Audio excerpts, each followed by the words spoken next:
I'm Bob Smith, and I run the FedTech program here at GW, and my background is as an entrepreneur, primarily in digital media, and also as a venture capitalist and angel investor in a number of startups.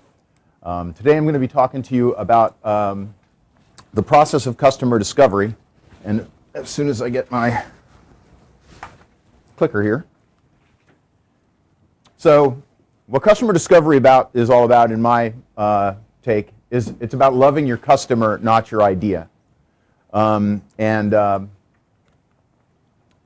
it really deals with is there's a customer development process that starts with customer discovery. That's finding out who your customer is, what their pain points are, what they want out of life in general, and then validating those hypotheses. And then there's another section that goes on here that we won't be dealing with in terms of business creation around the things about how to what to do with the customer and how to build on that customer relationship in the form of a company.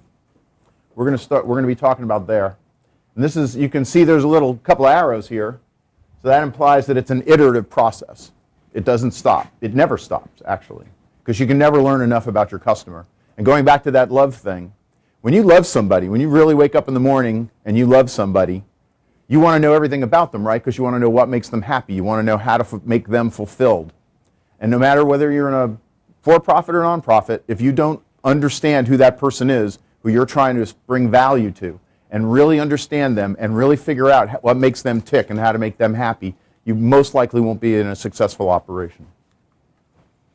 So the first thing you need if you're going to do this is you need a thesis. What is a business thesis? It's really a sentence. And in fact, it's the first sentence of any good pitch that I've ever been given. It's called an elevator pitch. And if you can succinctly give that business thesis in the first sentence of a pitch, I can almost guarantee you that people will start listening to you. And this goes especially for this competition. I can also tell you I've been in pitches where people don't give a good sentence, and they'll talk for 25 minutes and I'll have no clue what they're talking about. The first part of it is my company. So my company, X, wants to help our main customer segment, wants to help women 25 and under, going to graduate school, so on and so forth. Very specific definition of a very specific customer segment you want to serve. Solve a problem they have or provide them a gain point that they have. So my company wants to help these specific people that have this particular problem, and I'm going to solve their problem, and I'm going to provide value to them. Value is something measurable. It's something real. Even if it's not a technical thing. I want to save money. I want to save time. I want to eliminate waste by 30%. It's measurable things that are real. But even if it's not, even if it's something that's emotional, that's real too. You know, I always say to people, why does somebody buy a Mercedes-Benz? They buy a Mercedes-Benz because of status. They could get a car that goes just as fast, just as long, lasts just as long, but a lot of the buy idea is the status of it. So emotional gains are as good as tangible ones. Because why? The because why part of the sentence says, because the current way things are being done don't work. And a quick example of that, somebody was pitching me actually a social entrepreneurship thing, and they were saying, well, I want to help people in this place. And I said, that's great. That's great to help them. Why are you better than what the current alternatives are? What's wrong with the current alternatives? And what the person came around to saying was, well, you know, they're really not measurable. And I said, that's it. That is a because why. So I hope you get that concept. So once you have a thesis, you start to test hypotheses. And hypotheses, the key word here in the whole idea of hypothesis is, it's basically a guess made on limited evidence. If you go out with a hypothesis and you form a business on it, what you tend to do is you tend to spin your wheels and not make your customer happy. So the customer development, customer discovery process is all about creating these hypotheses and testing them and coming up with very tangible, measurable verification of whether you were right or wrong. And if you're not right or wrong, you got to go back and do it over. So in testing your hypotheses, the first thing you ask, well, does the customer have a problem? Not do you have a solution, does the customer have a problem? And is it your problem? Because 9 times out of 10, if you go out and you start to ask about a problem, and you never hear that and you hear every time that your problem is right on the mark and you got it right the first time, I guarantee you're selling to that customer. Because, and you should be very prepared and very open to hear you were totally wrong. So because you're in love with that customer, you don't care if you're totally wrong about your premise. What you care about is, how do I make you happy, right? So if it's not your problem, you can adjust, but when you discover the customer has a problem, you're onto something. Second thing is that we call it a hair on fire problem. Is this a nice to have? Would I like to go there? Would I like to do that? Or is it, I gotta have it? We always say that if you come out of an interview and somebody says, when can I get this?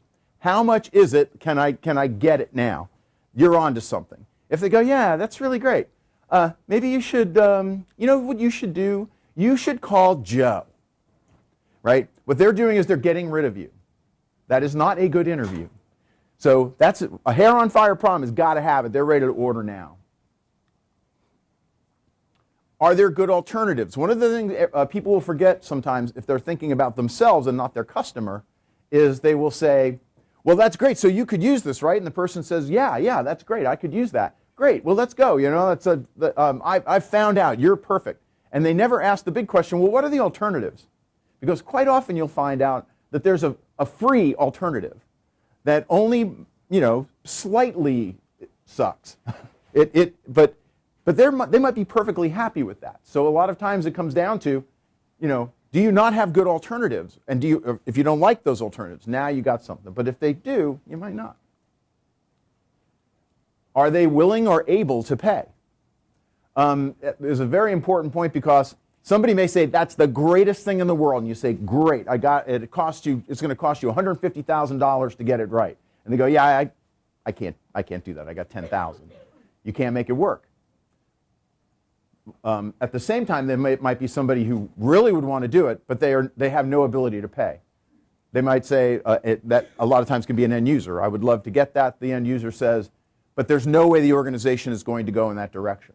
So you have to get this alignment between what the customer needs are, what your solution is, and that's why we call it a problem solution fit or a product market fit or some of those things. The final thing is you want to learn how the purchase takes place.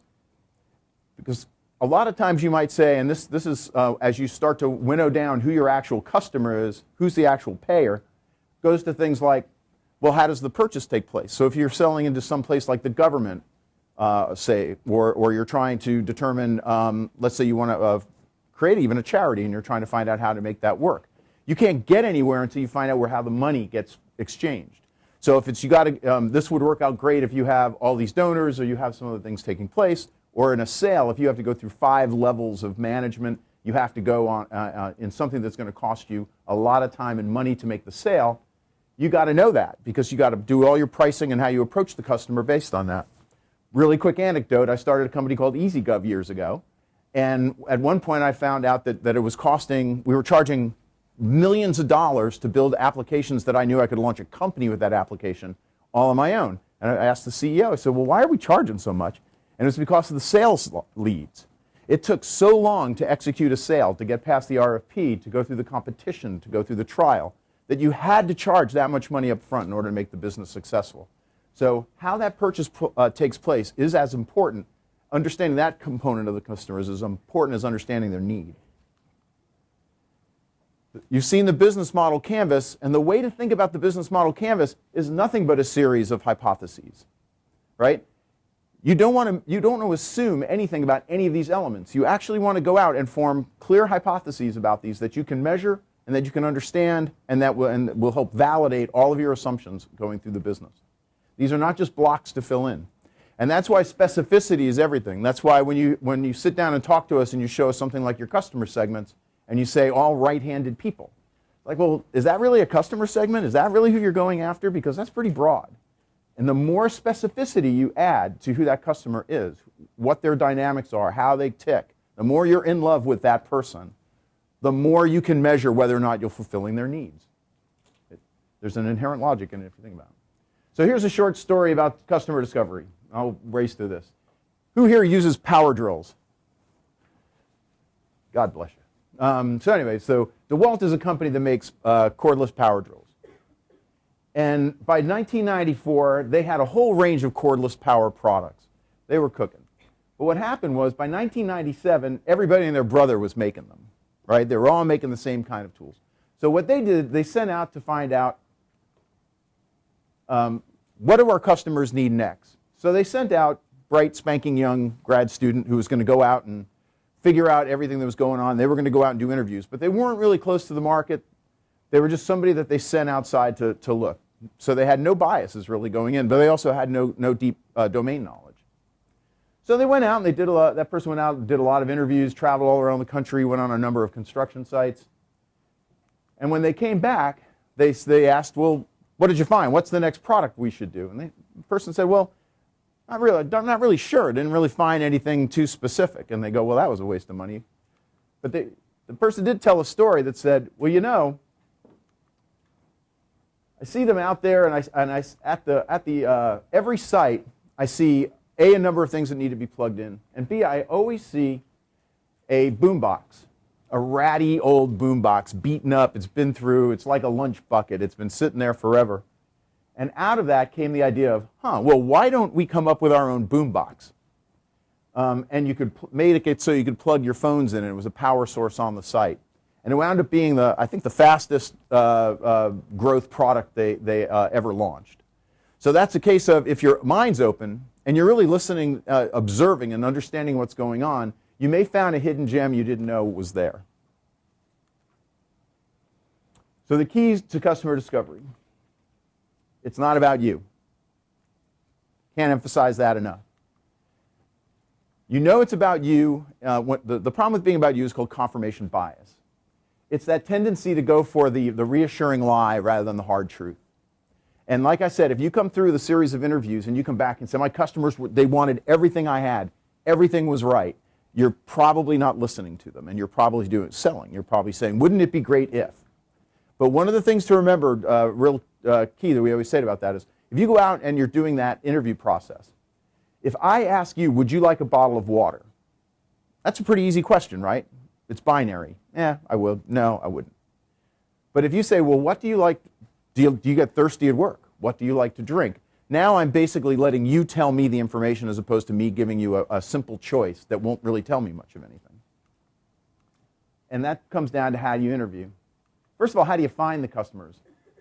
How many cold calls do you think it takes to get 15 interviews to really understand the problem? It could. And a lot of that depends on a conversion funnel. Whether you're selling or whether you're doing the cold calls to get the interviews, you have a conversion funnel. You have a list of names, they become hot leads, and then you try to convert them into an interview.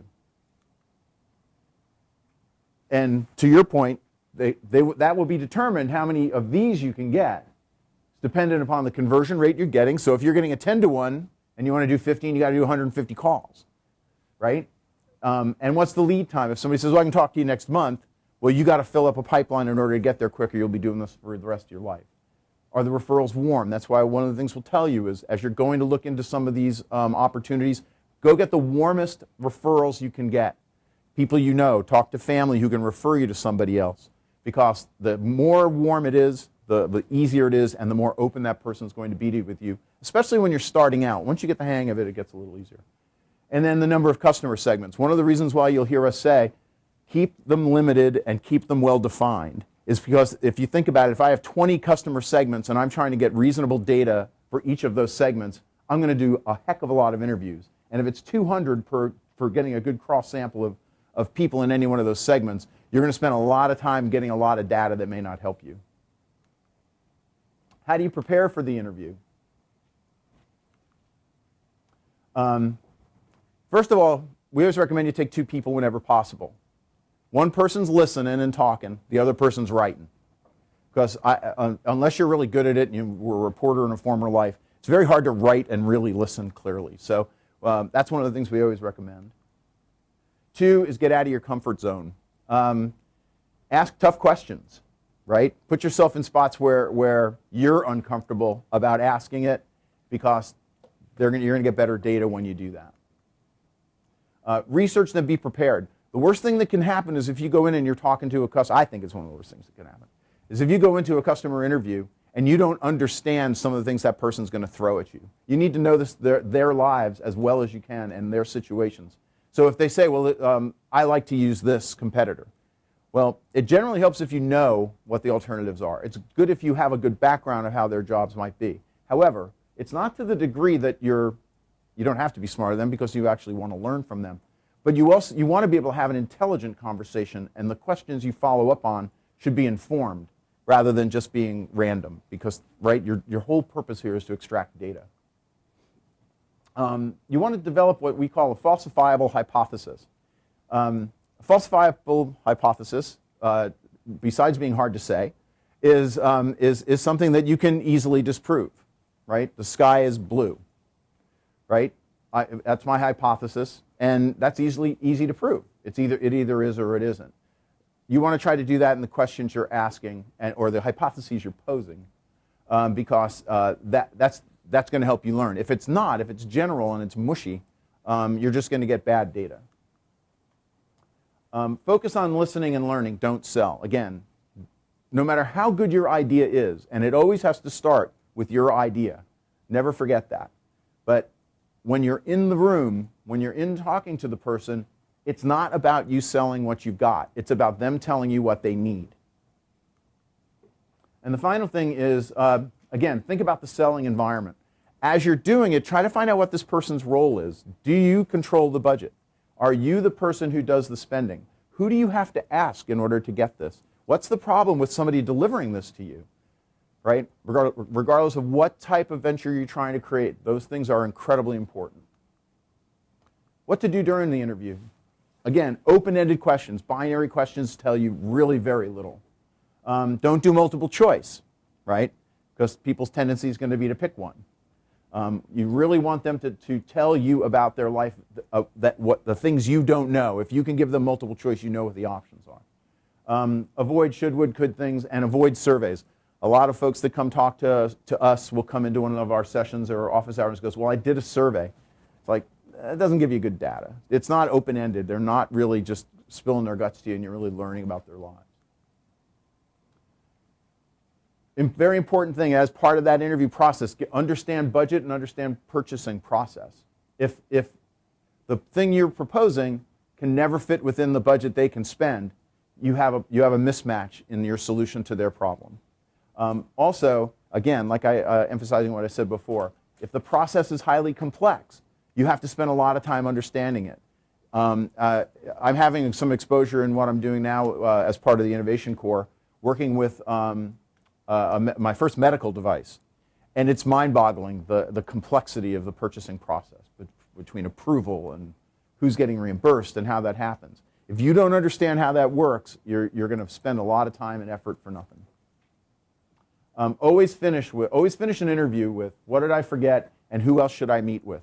One of the best things you can come out of an interview with is 3 other names to call, right? If you get nothing else, get 3 other names to call. So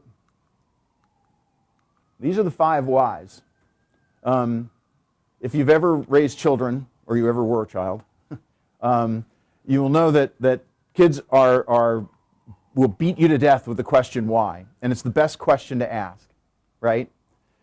Because it forces the person to continually hone their answer to you, right? I have a hard time doing this in my job. Well, why? Well, because this happens. Well, why does that happen? Every time you do that, another iteration of why, they have to refine the data points they're giving you. So always keep that in mind. And just if you haven't asked why enough, it's always good to throw in there and get after them. So what do you do after the interview? So gathering data is no good unless you analyze the data, right? And that's what after the interview you got to do. Write up your notes immediately.